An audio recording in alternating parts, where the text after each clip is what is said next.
Shalom, shalom, my family. Shalom, my mishpaka. Shalom, my beloved family, my beloved mishpaka. Bukatub to you worldwide. Wherever you may be, wherever your feet touch the soil on this yam, Bukatub to you. I salute you. I salute, I esteem the older brother, Yahuda. I salute and esteem the younger brother, Ephraim, or Ephraim. I salute and I esteem the stranger, the former Goy, the former Goyim, the former Gentile, the former nations, who has come out from amongst the nations and who has engrafted and joined himself to the Bayif, to the house of Yasharal, the house of Jacob, whom the covenants and promise and inheritance was given to alone, whereby now, because you are joined to us and has become an adopted son, these same covenants and promise and inheritance are now yours as well. And you are indeed now a fellow citizen of the house of Yasharal, and you are no different than the native born. So I salute you.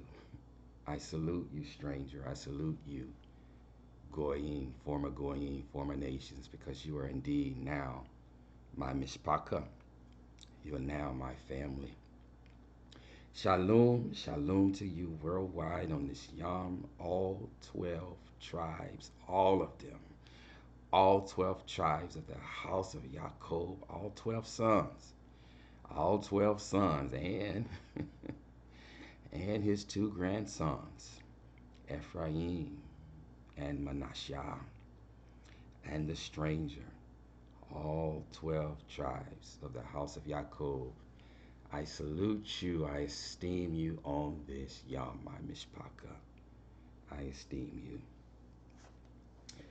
My Mishpaka, I just want to speak for just a little bit. Um, if you've listened to Yah's videos through me at any link, you know that Yah can be long-winded through me. He can be long-winded. I make no apologies for it, but indeed he can be long-winded through his servant.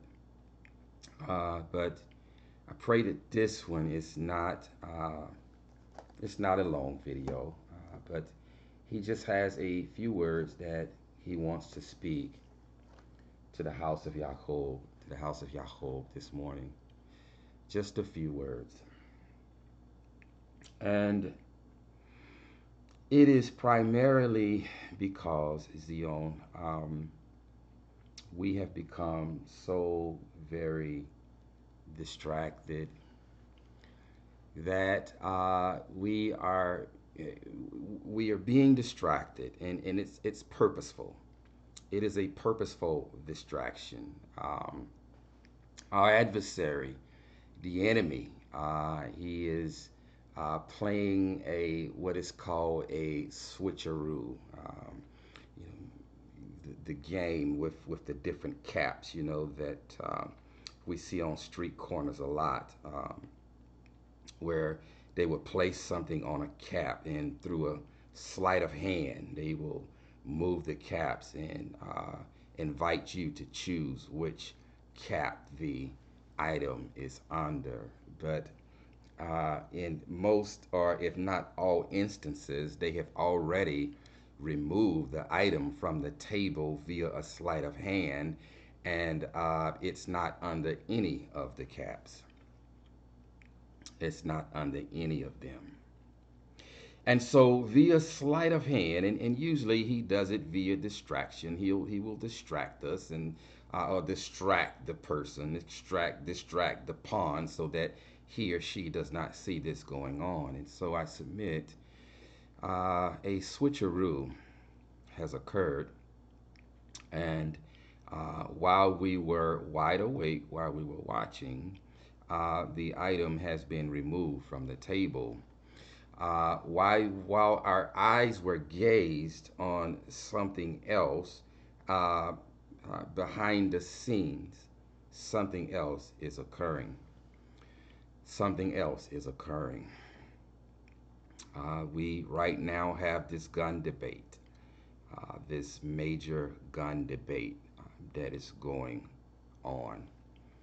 In previous videos, Yah has made the point that they don't really care about our feeble weapons. They don't care about them. It's all about the distraction. It's all about the distraction and to cause division amongst us, those who are pro-gun and those who are anti-gun.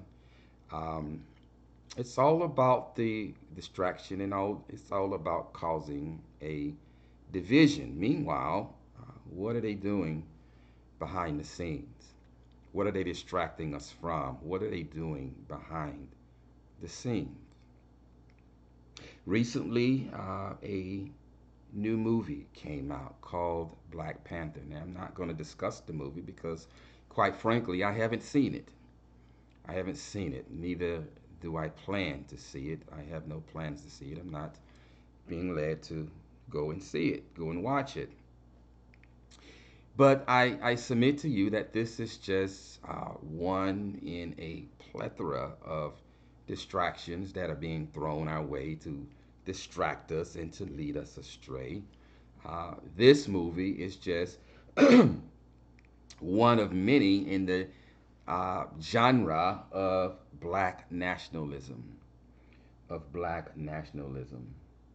Meanwhile, while many of the lost tribes of Yasharal are beginning to awake in this season to our true identity, and make no mistake, they know, they understand that we are now being awakened to our true identity.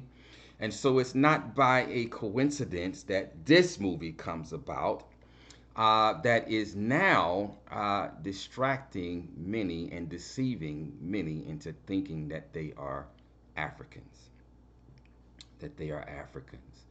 And so it has generated much enthusiasm.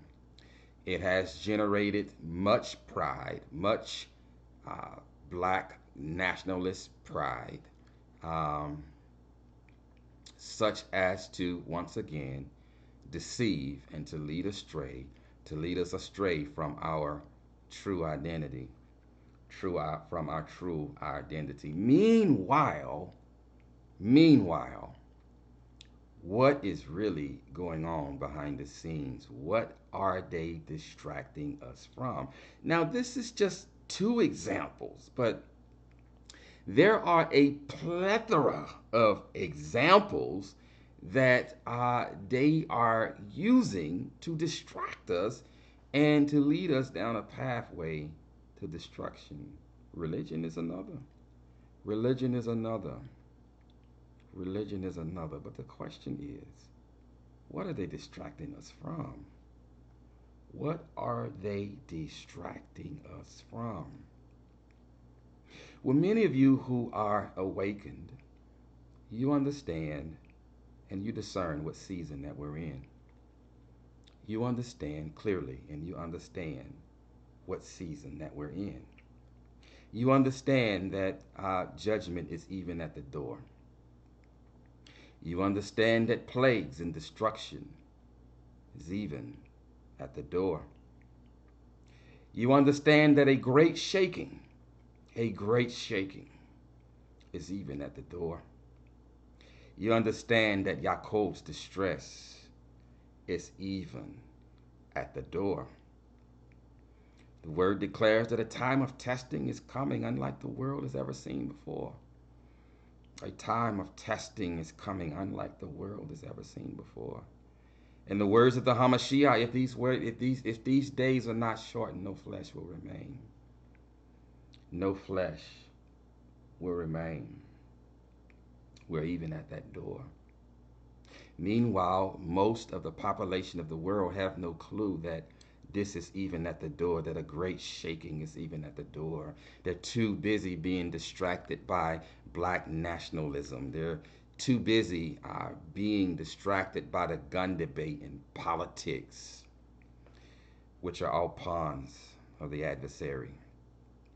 They're too distracted by their nice, comfortable lives and by the possessions and the gifts and the material possessions that have been given to them by the wicked one, who is the mighty one of this material world. Meanwhile, they have no idea with regards to what is about to happen, with regards to what is about to besiege the entire world. Not only are they unaware, but they are also terribly, terribly, terribly unprepared for what is about to come, for what is about to come to shake the entire world, such that if the days were not shortened, no flesh would remain. No flesh would remain. What's the purpose of this video? What's the purpose of this video? Yahuwah, quite some time ago, well, not quite some time ago, a few months ago, he showed me that a time of darkness is coming. A time of literal darkness is coming upon the Yarets. I said literal, not figuratively, not figurative, but literal. Literal. A literal time of darkness is coming upon the Yarets. Many of you who are awake, you are aware of the chemtrailing that is going on a daily basis. Nearly a daily basis, they're spraying the skies with chemtrailing, with chemicals, with poisons, spraying a layer over the skies, which is subsequently falling down to the Yarets and literally killing everything on the Yarets, from plant life to trees to animals to fish life to human beings. That is literally killing everything on the Yarets and destroying the atmosphere and covering the atmosphere with a thick blanket. With a thick blanket.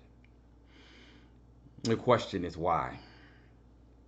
The question is, why are they doing it? Why are they doing these things?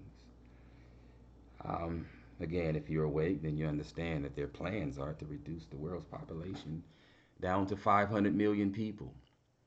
They are planning to reduce the world's population down to 500 million people. I happen to believe that 500 million is just not some abstract number. I believe that 500 million is the number of people that were living in the world during the time of Nemrud, who were gathered in the plain of Shinar and who worshipped Nemrud in the plain of Shinar. I believe there were 500 million people in the world during that time. This is what I believe. This is what I believe. I also believe that they're trying to usher in that time again where the whole world will worship the beast, Nemrud. Without Nemrud, there is no beast system. I don't want to make this video too long, so for the sake of time, I will just say, if you want further understanding about that, or clarity about that, Yah has made other videos through me about that. I would recommend that you watch the Abomination of Desolation and the Man of Lawlessness Revealed. The Abomination of Desolation and the Man of Lawlessness Revealed. Nevertheless, I believe that they're trying to usher in this time again, a time of darkness when the entire world will worship the beast, as in the valley of Shinar, where the entire world will worship Nemrud. Why again are they spraying the skies? Are they spraying the skies? I need you also to understand that there is a reason that Hashatan is called the Prince of Darkness. There is a reason that he is called the Prince of Darkness. He is called the Prince of Darkness because he's the ruler of darkness. He is the Prince of Darkness. He is the ruler of darkness. You see, Yahuwah has given them dominion over the darkness for a short time. He's given them darkness. demons and fallen ones, and Yahashatan, he's given them dominion over the darkness. You see, this is why they work a lot of their wickedness around the ninth hour of the night, around 3 a.m. This is called witching hours, when their spells and incantations are being spewed, and where their sacrifices are being done, and where their sex worship is being done around this hour. Around this hour. It's interesting to note that around this hour, Yahusha HaMashiach, he did a lot of praying around the third and the fourth watch of the night. He did a lot of praying. He did a lot of praying because this is when um, the works of darkness is most active and most busy. So he's giving them dominion over the darkness. Indeed, there is a reason that he separated the light from the darkness. I don't have time to go into that, but there is a reason that he separated the light from the darkness, because they have dominion over the darkness. Indeed, there is a reason that when the arets are restored, that there will be no more darkness, that there will only be day. And the light, there will be no more need for the sun and the moon and the chokabim, because the arets will be lightened by the esteem of the Most High Yah, his very light, because he is light. His light will light the arets, and there will be no more darkness. Why? Because all darkness will be bound at this point. Demons and fallen ones and Hashatan will be bound at this point and thrown into darkness, and thrown into the midst of the fire, and thrown into eternal darkness, and thrown into eternal darkness.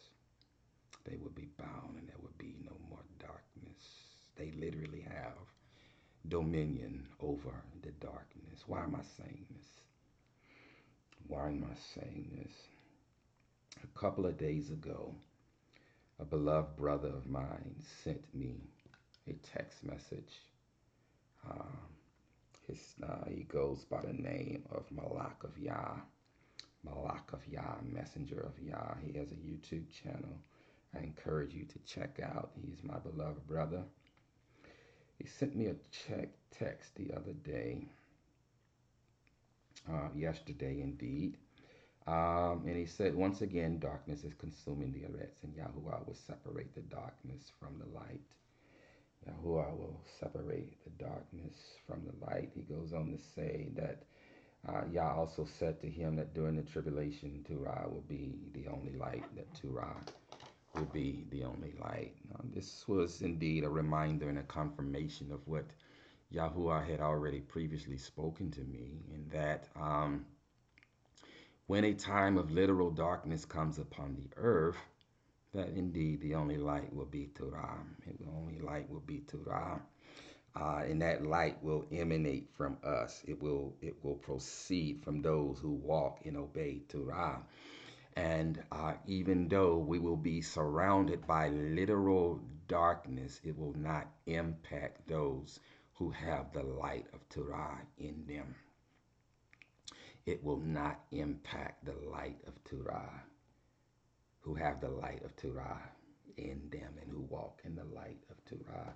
It previously shown me this, and it aroused my memory, and I believe Yahuwah wants to speak a warning to you once more on this Yom with respect to it. And how does that relate to chemtrail? How does that relate to chemtrailing? Well, again, I believe what they are trying to do, Mishpaka, is usher in a literal time of darkness. They're trying to block out the sun and usher in a literal time of darkness, where the kingdom of darkness will have complete autonomy upon the earth, where the literal reign of darkness will be unleashed upon the earth. And a time will come upon the earth such that it is never seen before. A time indeed more perilous than indeed even the time before the flood. Even the time before the flood, because you see, this is the final season. This is the final act that they are going to have in order to uh, inflict Yah's people, in order to persecute Yah's people, in order to inflict as much persecution and damage upon the Yoretz, um, while they yet have time, because they understand that their time is running out. And so there's going to be no holds barred, no holds barred. A literal reign of darkness is coming, where I believe Nimrud will once again reign and govern again. And Hashatan, the prince of darkness, will reign and rule through him. Will reign and rule through him. So I believe that this is the purpose of chemtrailing. They are preparing the atmosphere to block out the sun so that a literal time of darkness is coming. A literal time of darkness is coming. And pondering on this, Miss Paka, Yahuwah often reminds me of movies that I once watched. I used to be a movie buff. I used to have an extensive library of movies. I've since thrown a lot of them away. But I used to be a movie buff. When I was a movie buff, I had no idea that movies were and are what is called predictive programming. Were and are what is called predictive programming. You see, they hide in plain sight within what the world considers entertainment. They hide in plain sight. They hide truth in plain sight. They hide truth in plain sight because the world have been programmed to believe that it's merely just entertainment. Entertainment. You know, when the world watch movies about demonic possession and demonic movies and demons taking over houses, they think that it's just entertainment. That it's just entertainment. When they watch magic, when they watch witches and warlocks performing magic, when they watch movies pertaining to werewolves and vampires and mermaids, they think it's just entertainment. Just entertainment, just myth, just myth. Totally unaware that the mixing of DNA has been going on since the time of Noach. It has been going on since the time of Noach, and indeed, what most think is merely just myth and entertainment is indeed fact. Is indeed fact, and so they've programmed the masses to think that it's just entertainment, that it's not true. Such that when these things are unleashed upon the earth in this season, in the season to come, when a literal reign of darkness comes upon the earth, the hearts of men are going to faint. They're going to literally faint. They're going to give out because of fear. Because of fear. Because they're not expecting it. They're not expecting to see it because indeed they think that it's just entertainment and myth. And myth. One of those movies that he showed me that is truth in plain sight. Truth right in plain sight. It's called Lord of the Rings. Lord of the Rings. And there are 3 installments of it. 3 installments of that movie. The first one is Lord of the Rings, the Fellowship of the Ring. And let's see, let's hold this so it can focus in. Focus in. The Lord of the Rings, the Fellowship of the Rings. And that was the first installment.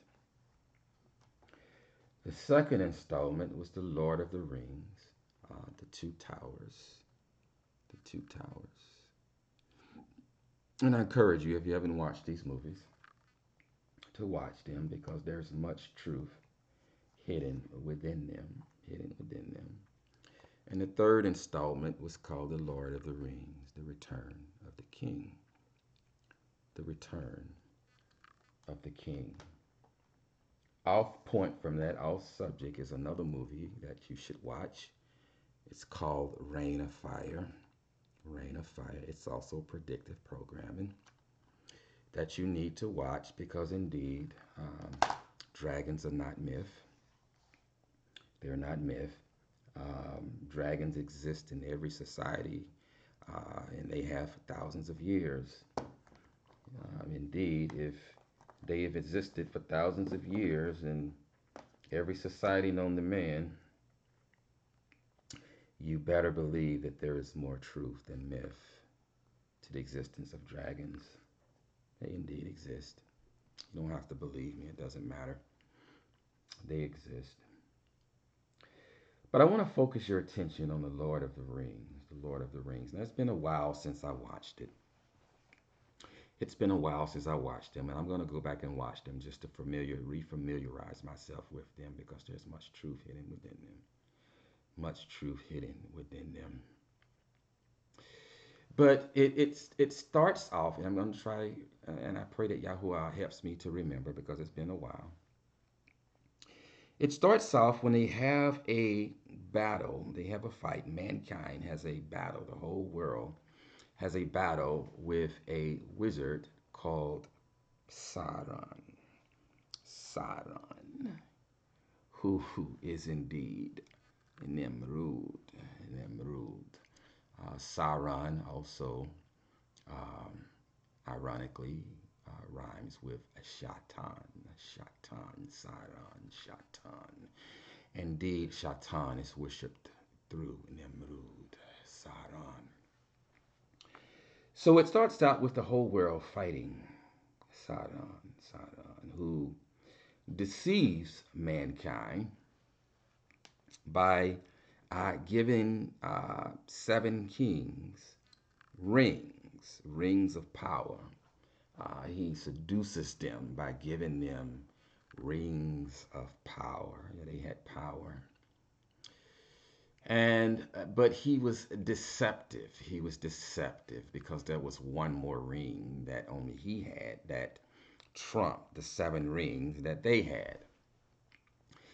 And shortly after putting on the rings, the seven kings, they turned dark. They turned dark because indeed they were then married to him. They were then married to him, the Dark Lord. They called him the Dark Lord in the movie because he is the Dark Lord. He is the dark Lord, what they call Lord Master. Nemrud, Sauron, Shatan. So they were totally then given over to him, and they served him. They were totally given over to him, and they went to war with all mankind, and they met in Middle Earth, and all mankind went to war against Sauron and his army, and mankind defeated him. They uh, chopped off the hand of Sauron, and when he lost the ring, he lost his power. He lost his power, and he was thrown into darkness. He was thrown into utter darkness. His physical body was killed, but he was thrown into darkness. If I'm not mistaken, he was beheaded. If I'm not mistaken, he was beheaded. Oh, yeah, you see, Nimrud was also beheaded. He was beheaded. In the book of Yashai, it declares that it was Esau that beheaded Nimrud. In accordance with the writings of Yahusaf, or commonly called Josephus, it was Shem that beheaded him. In accordance with the book of Hazum, the beast that was and was not and is about to come up out of the pit, he too received a deadly wound to the head. He received a deadly wound to the head. Indeed, he's coming back up out of the pit. He's going to be resurrected. And so the entire movie then is centered around finding the ring of power that is his, so that he can be rejoined to that ring, so that then he can be resurrected. So that he can be resurrected, and that so that he can assume power and rulership over the Arets. Again, again. So he sends out his minions to find the ring, looking for the ring, and A lowly hobbit comes upon the ring, and I'm trying to condense this, because I don't remember a lot about the movie. I'm gonna have to go back and read it. But a lowly hobbit finds the ring, and they have the Fellowship of the Ring, a council, and the wise, elves, they and the hobbits and the dwarves, and they get together and they decide that they have to destroy the ring. They have to destroy it so that Sauron, Nimrud, cannot be resurrected. And so then the whole movie is centered around destroying the ring, taking it to Mount Doom or Mount, I can't think of the name, Adum, so that they can go and destroy the ring. So that they can go and destroy the ring, so that it will not be found, so that Sauron, Nimrud will not be resurrected, will not be resurrected. So this is what the whole three installments is centered around. But I need to bring your attention to the movie itself, that how it's filled with demons, it's filled with giants, it's filled with wizards performing magic acts. It's filled with this. It's filled with this. And it it's filled with darkness. When Sarun begins to once again regain power, when he began once again to regain power because others began to worship him, they began to worship him, and he begins to regain power. You see, this is how Nimrud, Shaitan, gains power, because Nimrud has been worshipped since the Tower of Babel. He's been worshipped since then. Many of you who are awake, you understand this. And indeed, when we worship demons, when we worship Hashatan, we give them power, we give them authority. You see, pagans don't just worship idols of wood and stone and gold and silver. Sure, it's just wood and stone, gold and silver. Sure. And it can't move, it can't talk, it can't breathe, it can't do anything. It's made by the hands of men. But what I need you to understand is when they worship these things, when they sacrifice to these things, that the demons that are attached to these idols, they manifest. They manifest. You see, they know how to invoke these demons. They know how to invoke these fallen ones that attach themselves to these idols that are made with hands. They know how to invoke them. And so they invoked Satan. They invoked him, and he was beginning to gain power, but he needed the ring in order to gain full power. He needed the ring in order to gain full power. Nevertheless, I bring your attention that there were demons, there were warlocks, there were wizards, and there were giants in the land. Giants in the land. And as Sauron, as Nimrud began to regain power, something interesting happened. The land began to become dark, literally dark.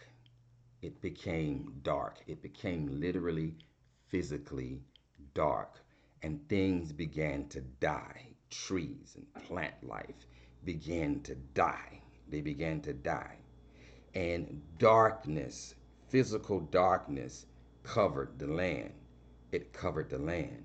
And when this physical darkness started to cover the land, things that were hidden, things that had been underground in tunnels, deep hidden within under the ground for eons, for generations, because they had been defeated in the first battle of Middle Earth, they began to emerge. They began to emerge. Giants began to emerge. Demons began to manifest, called goblins or whatever. They began to emerge. Wizards, dark wizards began to emerge. They began to emerge. I need you to understand the parallel, Zion. I need you to understand the parallel that since the introduction of the Most High upon the Eretz, the introduction of the Hamashiach upon the Eretz, there are things that have been forced underground. that have been forced underground. Nephilim, giants, were forced underground.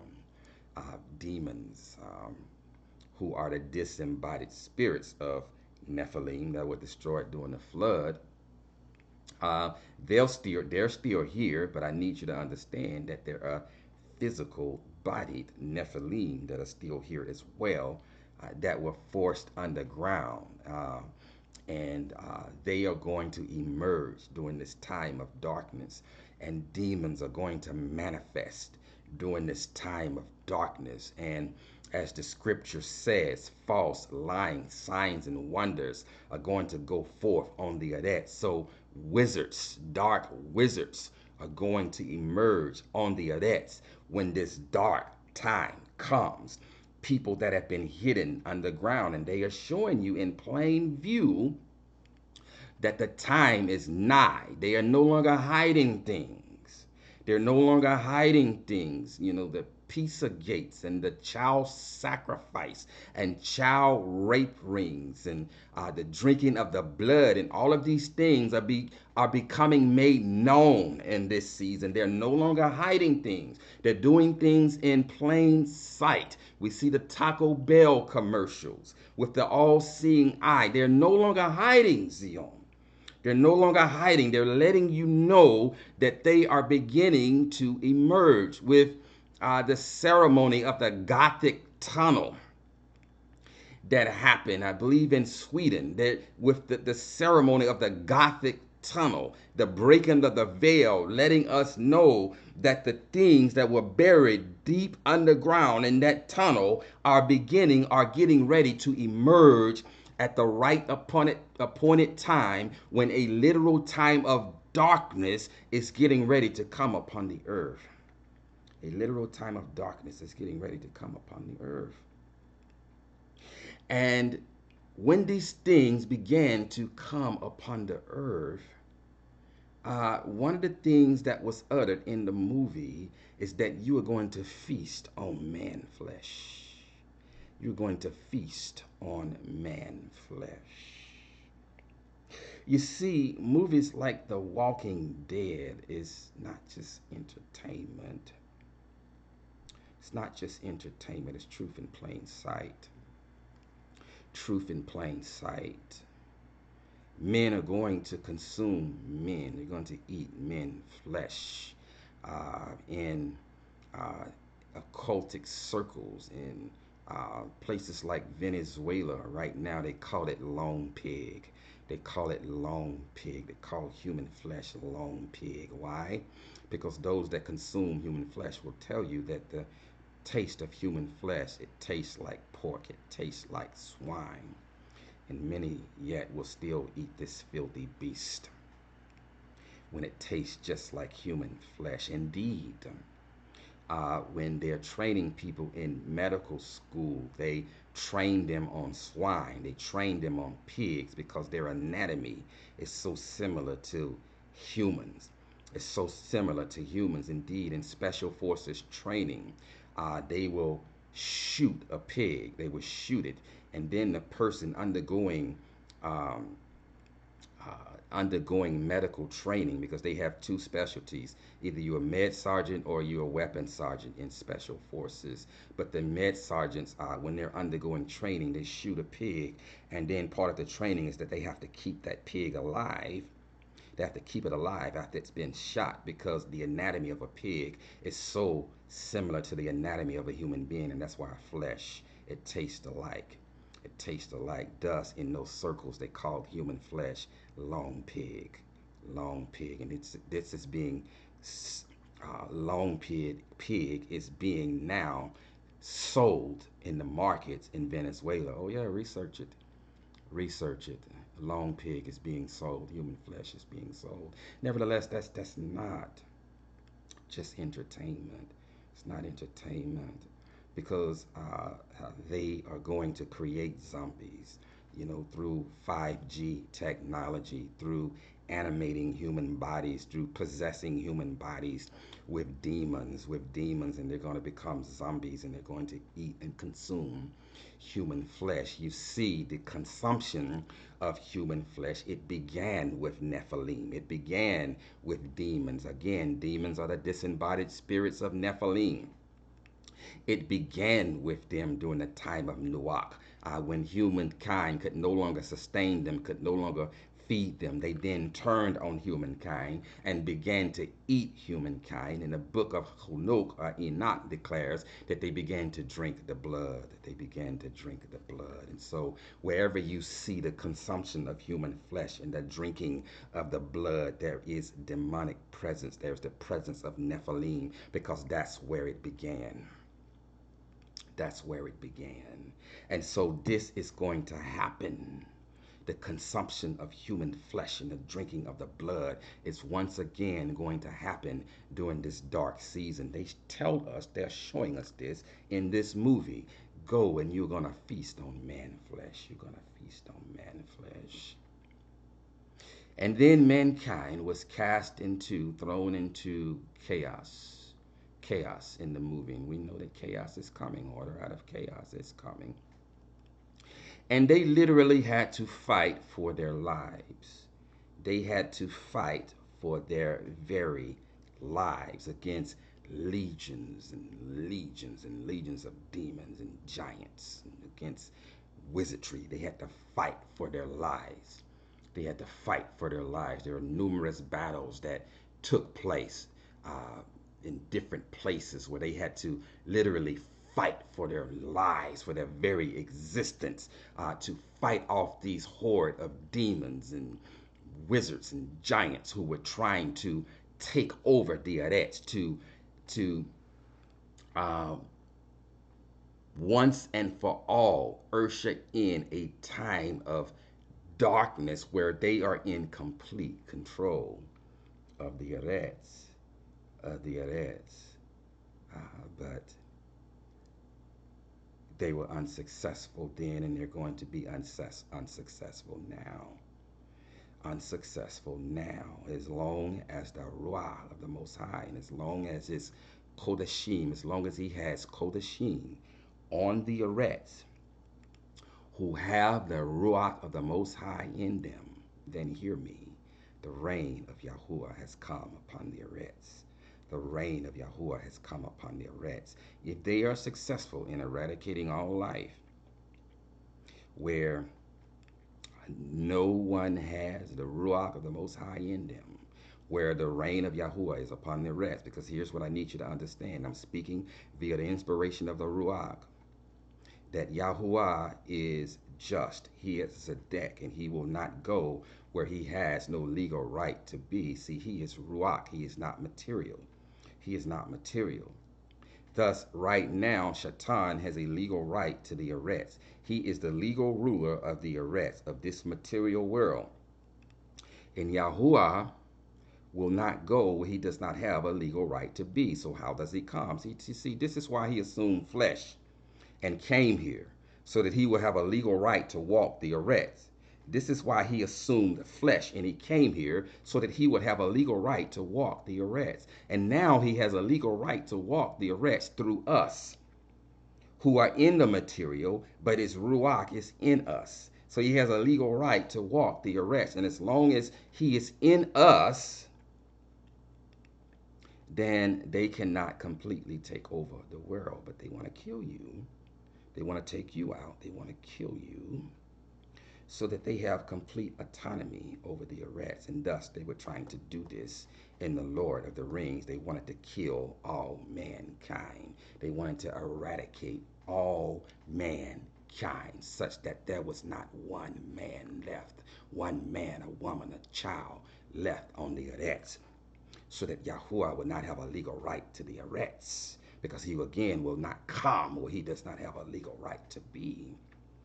Where he doesn't have a legal right to be. So they waged war against mankind, and they were killing them by the thousands and the millions, waging war against mankind until they reached the final battle. The final battle. Oh yeah. Yeah, that final battle, when all those nations are going to encamp around the set-apart city of Jerusalem, with the beast himself leading them, trying to destroy the set apart city and the remnant of Yah's set apart people who are in that place. Yeah, indeed, we're scattered to the four corners, but there are some there, a remnant there. You and I know that. Most of them there who say they are Yahudim, they are not, but that's besides the point. But they are going to encamp around that place in accordance with the book of Zechariah, to destroy them and destroy the city. And then the feet of the Most High, Yahuwah, is going to touch down on Mount Zion with a sword. And the blood of his enemies is going to run to the horse's bridle, to the horse's bridle. And he's going to tame the Eretz. He's going to once again tame the Eretz. So there's going to be a remnant. There's going to be a remnant left, because he will not allow all mankind, all of his set apart ones, because as it is written in his word, that if these days are not going to be shortened, no flesh would remain. But for the sake of his Kodashim, of his set apart ones, these days will be shortened. These days will be shortened. Because if there's no Kodashim left, then he has no legal right here. He has no legal right here. And as long as his Kodashim are here, he has a legal right to the Eretz, and he has a legal right to us, because we are in the Eretz, and he's coming to gather us. He's coming to get us. He is coming to get us and gather us. So it comes down to the final battle in Middle Earth, and mankind, they go to the castle, to the domain of Saran, of Nimrud himself, to wage battle against him. To wage battle against him. Ironically, the final battle, the last installment, is called the Return of the King. The Return of the King. The Return of the King. And it's in this battle that the forces of darkness are being waged against the forces of light, against the Kodashim. And the forces of darkness have them surrounded to where there's only just a small remnant left. Are you hearing me? There's only a small remnant left of mankind, of the Kodashim, only a small remnant left of them. And this is when the Hobbit, who was given the assignment to destroy the ring, he finally throws the ring in the fire, just as when mankind is getting ready to be destroyed. And at this point, the reign of darkness is destroyed, because the only link that Sauron has in the Eretz is destroyed, and he is finally destroyed. How many of you know that when the king returns, when the sovereign returns, that he's going to seize the beast? He's going to seize Nimrud. He's going to seize Sauron. And he's going to seize him and bind him. And he's going to seize the false Nabi, the Pope, and cast them into the lake burning with fire.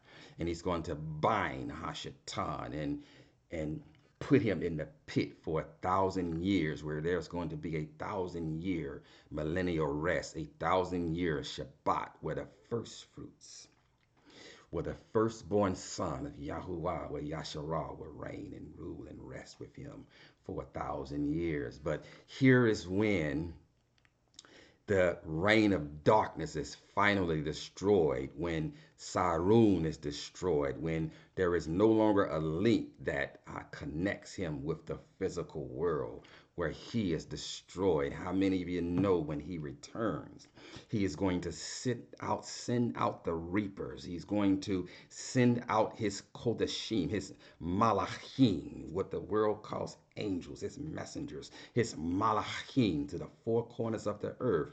And he is going to remove, see, Christians talk about a rapture, but we're not going to be removed, because the Eretz was created for us.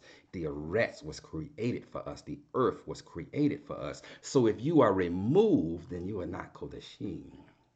You are not wheat. You are not kodashim. Nevertheless, he is going to send them to the four corners of the Eretz to remove the tares out of the rain, to remove the tares out of the rain, to remove every stumbling block, to remove everything that causes offense, all sin, all darkness, all demons, all darkness, all fallen ones out of the rain and cast them into the eternal fire.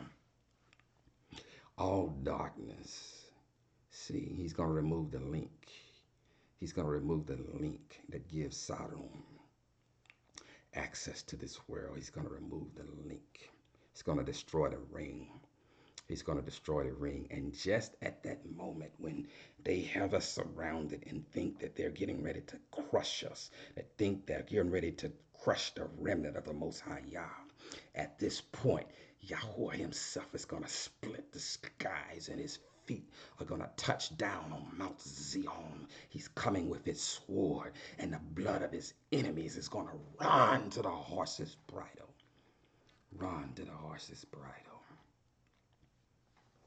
Run to the horse's bridle. Lots of truth hidden in plain sight. Lots of truth hidden in plain sight. But the question in revealing this truth is, are now you prepared to endure? Are you prepared to endure? Are you laying before the Most High and allowing him to cleanse this heckle, to wash this heckle, to purge this heckle, to remove all uncleanness in this heckle, so that he dwells in us in fullness, so that the very bright nature of the Most High shines through us during a time of darkness? Because I declare to you, I declare that if you don't have his very bright nature in you, then you are not going to be able to endure. I declare to you that unless you have the anointing of Eliyahu, unless you have YAHUAH'S Eliyahu, which is going to be sent out, you are not going to endure. And so are you laying before him right now, asking him to cleanse this heckle, to cleanse this vessel?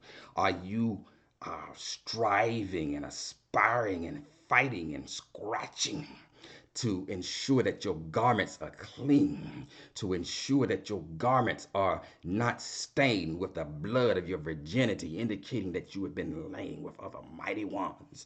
Are you laying before him so that he can prepare you to receive Ruach Eliyahu, such that in a time of darkness, during a time of famine, the literal famine that is coming upon the world, that through his remnant, that we will be fruit-bearing trees during a time of famine, and water-producing rocks during a time of drought, and light-producing lamps during a time of darkness. Are you being prepared to receive Ruach Eliyahu, such that through us, Zion, he will turn the hearts of the fathers back to the children, and the hearts of the children back to the fathers? Are you preparing?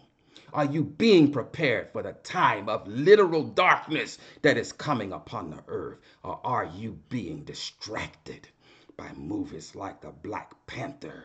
Are you being distracted by politics? Are you being distracted by the gun debate? Are you being distracted by your nice, comfortable life? Are you being distracted by your mammon, by your money that is not even money?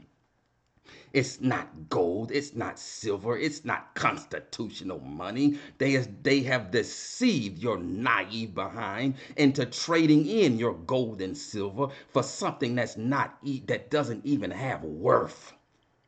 Are you distracted by your mammon? I remind you that we cannot serve two masters. Either you are going to serve mammon or you're going to serve the Most High. Either you're going to serve your possessions or you're going to serve the Most High. Who do you serve on this Yom? As for me and my house, we shall serve the Most High Yah. We shall serve the Most High Yah. Are you being prepared? Are you being prepared, or are you being distracted from what is coming upon the earth? during a short time for, and not so long from now. It won't be long before a great shaking is coming. A great shaking is coming. Are you prepared? Are you prepared to endure? Are you prepared to fulfill the purpose that has been spoken over you before the foundation of Hades and Hashemayim? And that is to be fruit-bearing trees during a time of famine, and water-producing rocks during a time of drought, and light-producing lamps during a time of darkness. We were born for such a time as this. We were born for such a time as this. Are you being prepared for your purpose, so that after we have completed our purpose, we will hear those most coveted words? Well done, my good and steadfast servant. Well done, my good and my steadfast servant. I pray that this has been edifying. I pray that your eyes have been open, that your ears have been open, that your heart has been stirred, and that even now you're detaching from the distractions that is distracting you from what is shortly to come upon the earth. From what is shortly to come upon the earth. Yahuwah barak you and guard you. Yahuwah make his face shine upon you and show favor to you. Yahuwah lift up his face towards you and give you shalom. Thus you shall put my name on the children of Yasha'al, and I myself shall